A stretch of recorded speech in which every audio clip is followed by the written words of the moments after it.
Hi guys, படம் பார்க்க போலாமா?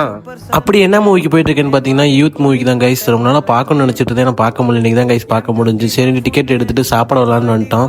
மணி பார்த்தீங்கன்னா இப்போ 9:40. அதுக்குள்ளெல்லாம் சாப்பிட்டுட்டு 20 நிமிஷத்தில் படம் போட்டுருவாங்க. 10 மணிக்கெலாம் அங்கே உள்ளே போகணும். அதான் கைஸ் இப்போ டாஸ்க்கு. இப்போ சாப்பிட்டோமா இல்லைன்னு பார்க்கலாம் வாங்க. தேட்டருக்கு வந்து லேட்டாக போனோமா, இவர் தான் காரணம். பார்த்துக்கங்க.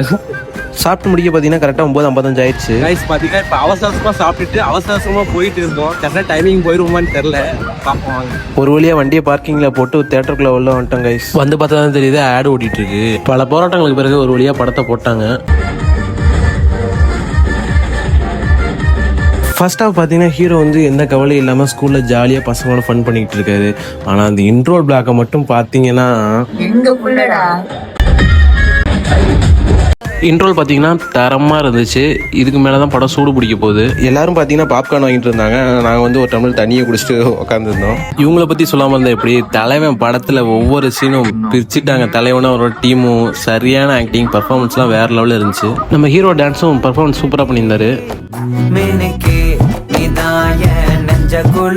என்னோட பர்சனல் ஒப்பீனியன் பார்த்தீங்கன்னா தேவதர்ஷினி சுகுமாரன் மேமோட ஆக்டிங்கும் சுரஜ் வெஞ்சரமூடு சாரோட ஆக்டிங் பார்த்தீங்கன்னா சூப்பராகவே பண்ணியிருந்தாங்க. ஃபைனலாக பார்த்தீங்கன்னா படத்தை சென்டிமெண்ட்டாக முடிச்சிட்டாங்க. அவ்வளோதான் கைஸ், இந்த பிளாக் இதோட பண்ணிக்கிறேன். Bye by.